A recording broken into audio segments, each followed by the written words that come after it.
جی باب نمبر 10 ہے، مسائل بہشتی زیور، حصہ اول، صفحہ نمبر 148۔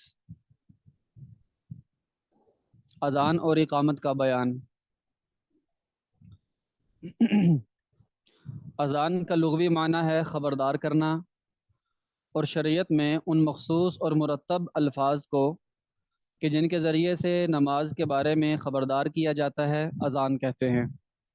یہ اذان کی لغوی اور اصطلاحی تعریف ہے کہ اذان عرف میں کہتے کس کو ہیں۔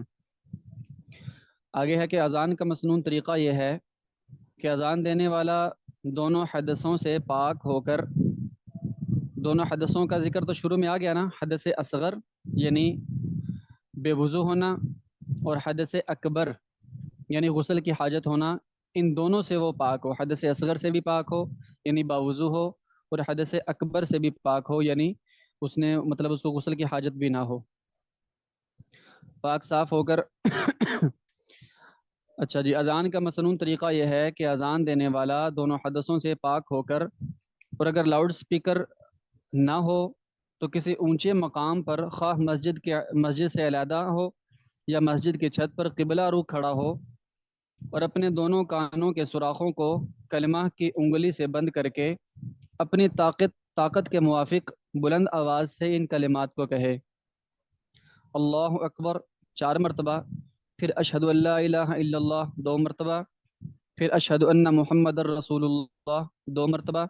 اس میں محمد الرسول اللہ پڑھنا ہے، اشہد ان محمد الرسول اللہ۔ ویسے تو کلمہ شریف میں لا الہ الا اللہ محمد الرسول اللہ ہے، یہاں پر محمد الرسول اللہ پڑھنا ہے 2 مرتبہ۔ پھر حی علی الصلاح 2 مرتبہ، پھر حی علی الفلاح 2 مرتبہ، پھر اللہ اکبر 2 مرتبہ، پھر لا الہ الا اللہ 1 مرتبہ۔ اور حی علی الصلاح کہتے وقت اپنے منہ کو داہنی طرف، یعنی 2 مرتبہ جب حی علی الصلاح کہنا ہے تو دونوں مرتبہ اپنے منہ کو دائیں طرف، سینے کو نہیں پھیرنا، آگے آگے آ رہا ہے جیسے کہ۔ اور حی علی الفلاح کہتے وقت اپنے منہ کو بائیں طرف پھیر لیا کرے، اس طرح کہ سینہ اور قدم قبلہ سے نہ پھرنے پائیں، صرف چہرہ پھیرنا ہے، کیونکہ آواز تو صرف منہ سے نکل رہی ہوتی ہے، اس کو صرف دائیں طرف حی علی الصلاح حی علی الصلاح دونوں وقت میں کہتے ہوئے دائیں طرف، اور حی علی الفلاح حی علی الفلاح کہتے ہوئے دونوں میں چہرے کو صرف بائیں طرف۔ اور فجر کی اذان میں حی علی الفلاح کے بعد الصلاۃ خیر من النوم بھی 2 مرتبہ کہے، پس کل الفاظ اذان کے 15 ہوئے، اور فجر کی اذان میں 17، کیونکہ اس میں 2 مرتبہ زائد ہے۔ اذان اور اقامت میں فرق۔ اقامت کا طریقہ بھی یہی ہے، صرف فرق اس قدر ہے کہ اگر لاؤڈ سپیکر نہ ہو تو اذان مسجد سے باہر کسی اونچے مقام پر یا مسجد کے چھت پر کہی جاتی ہے، اور اقامت مسجد کے اندر۔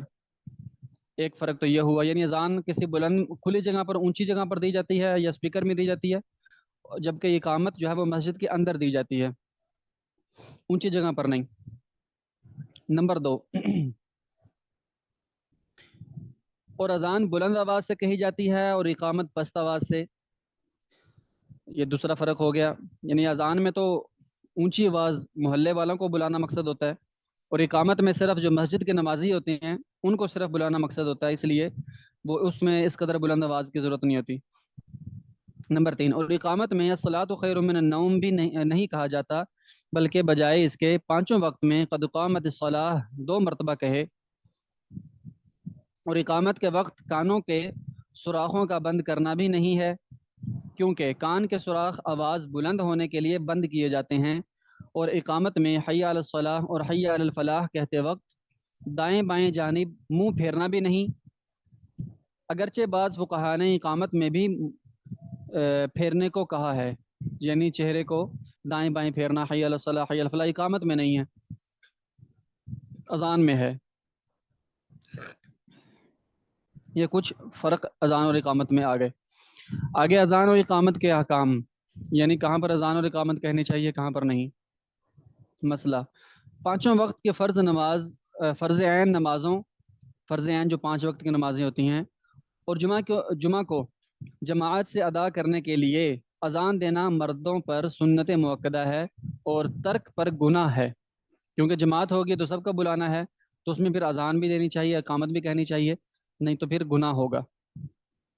یہ ہر شہر و بستی کے لیے سنت موقدہ علی الکفایہ ہے، یعنی ہر شہر اور بستی میں ایک شخص کی اذان کفایت کرتی ہے، اور اگر کسی ایک نے بھی اذان نہ کہی تو وہاں کے سب لوگ گناہ گار ہوں گے۔ اور اگر شہر وسیع ہو اور بڑے بڑے محلے ہوں کہ ایک محلہ کی اذان دوسرے محلوں تک نہ پہنچتی ہو، تو محلہ والے اگر ترک کریں گے تو بھی سب گناہ گار ہوں گے۔ یعنی جس محلے میں اذان ہوتی ہے اور اس کی آواز اسی محلے میں رہتی ہے، آواز دوسرے محلے تک نہیں جاتی، تو اگر جس محلے میں آواز آتی ہے اس محلے والے اذان کو چھوڑیں گے تو دوسرے محلے والے جہاں تک آواز نہیں بھی جاتی وہاں وہ اس محلے والے بھی گناہ گار ہوں گے۔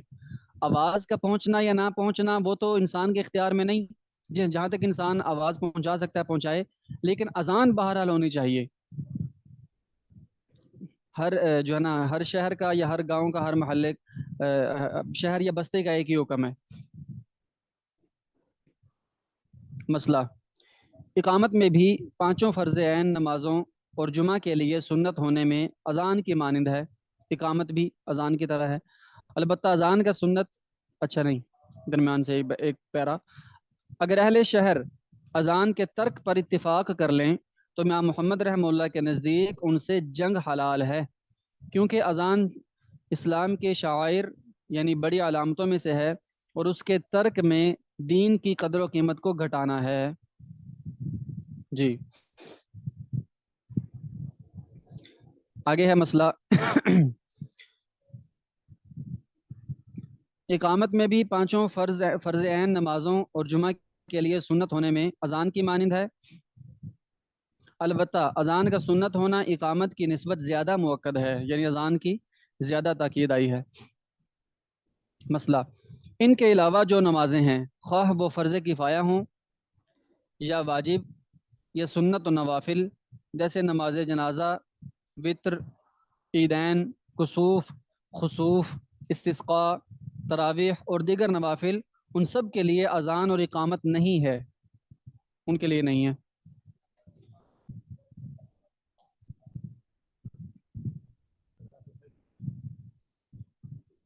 جی یہ کہہ رہا ہے الصلاۃ خیر من النوم، جو ہے نا وہ اس کے جواب میں کیا کہنا چاہیے؟ اول تو اذان کے کن کلمات کے جواب میں کیا کہنا چاہیے وہ انشاءاللہ آگے آ بھی رہا ہے، لیکن یہاں پر یہ عرض کر دیتا ہوں، صدقتا اتنا بھی کہہ سکتے ہیں، یعنی اذان الصلاۃ خیر من النوم کے جواب میں صدقتا بھی کہہ سکتے ہیں، اور پوری دعا ہے صدقتا و برارتا و بالحق نطقتا، یہ انشاءاللہ آگے آ جائے گا۔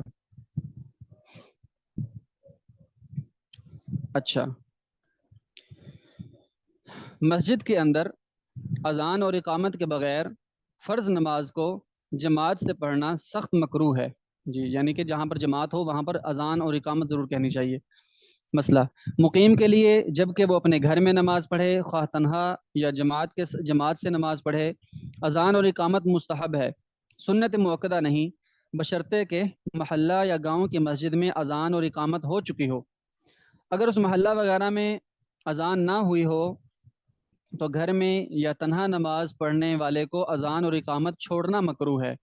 یعنی اگر آپ کے محلے میں آپ کے علاقے میں اذان ہو چکی ہے، اقامت بھی ہو چکی ہے، جماعت ہو چکی ہے، تو آپ کسی وجہ سے جماعت کے ساتھ نماز نہیں پڑھ سکے، اگر آپ نے نماز پڑھنی ہے جماعت گھر میں نماز پڑھنی ہے تو وہاں پر اذان و اقامت کہہ سکتے ہیں، یا کم از کم اقامت ہی کہہ لینی چاہیے، خواہ تنہا پڑھیں خواہ جماعت کے ساتھ۔ لیکن اگر اذان اور اقامت محلے میں ہوئی نہیں ہے پھر آپ چھوڑ دیں تو یہ درست نہیں ہے، یہ مکروہ ہو جائے گا، کم از کم آپ تو کہیں تاکہ وہ ایک سنت اس کا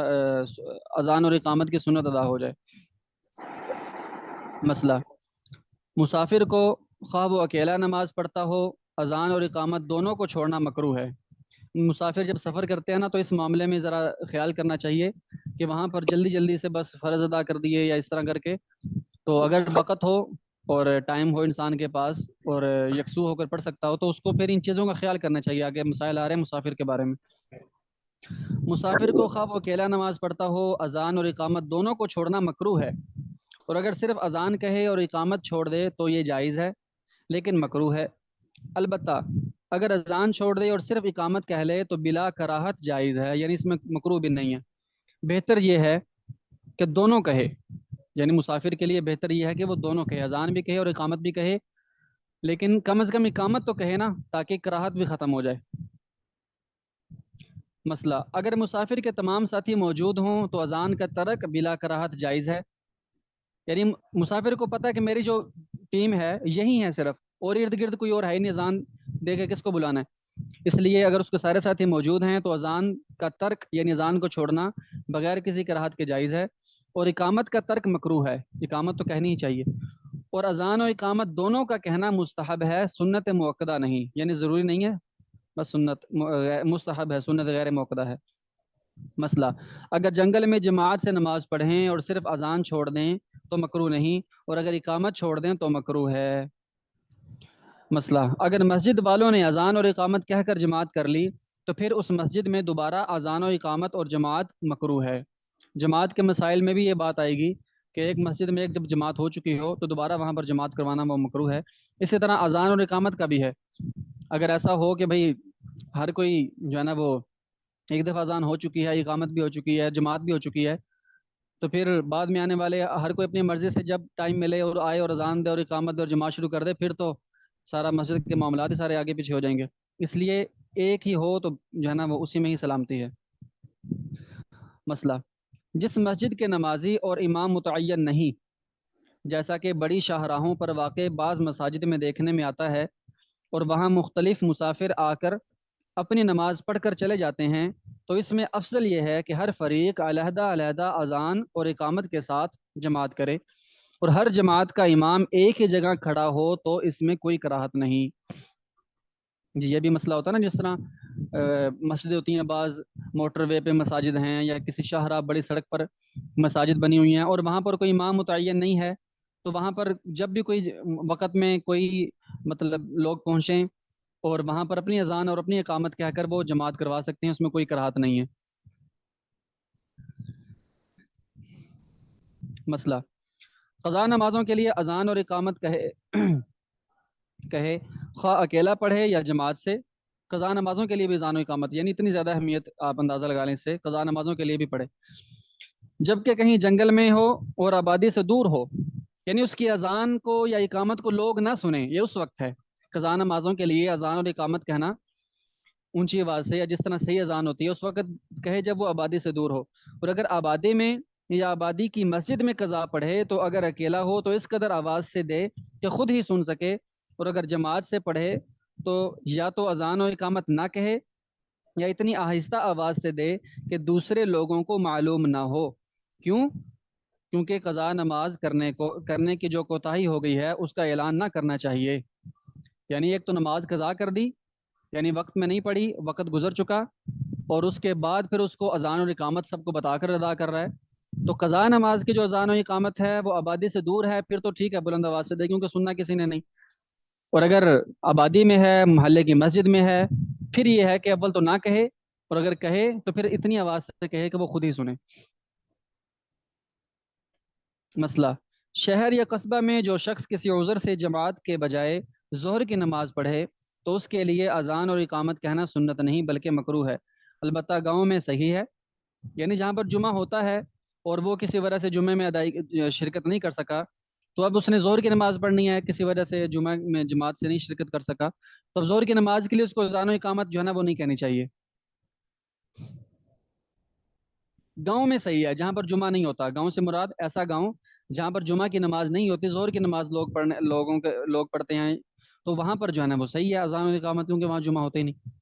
مسئلہ، عرفات اور مزدلفہ میں جو دو نمازوں کو جمع کرتے ہیں تو پہلی کے لیے اذان اور اقامت کہے اور دوسری کے لیے صرف اقامت کہے، یعنی وہاں پر ایک اذان دونوں نمازوں کے لیے کافی ہے۔ مسجد میں اذان کہنا، یہ جو ہے نا وہ مسجد میں اذان کہنے کے کچھ مسائل ہیں، کچھ باہر اذان کہنے کے مسائل ہیں، اس کے بارے میں آ رہا ہے کہ مسجد میں اذان کہنا۔ مسئلہ، اذان میں دو پہلو ہیں، ایک ذکر الہی اور دوسرے لوگوں کو یہ بتانا کہ نماز کا وقت ہو گیا اور جماعت قائم ہونے والی ہے۔ اس دوسرے پہلو کے اعتبار سے ضروری ہے کہ مؤذن خود بلند آواز والا ہو اور ایسی جگہ سے اذان دے کہ زیادہ سے زیادہ لوگوں کو علم ہو، اس چیز کا خیال رکھنا چاہیے۔ مسئلہ، جمعہ کی اذان ثانی کو مسجد کے اندر خطیب کے سامنے کہنے کا صحابہ کے دور سے تعامل چلا آتا ہے، کیونکہ اس میں صرف حاضرین جو پہلی اذان سن کر حاضر ہو چکے ہیں ان تک آواز پہنچانا مقصود ہے۔ اسے کہتے ہیں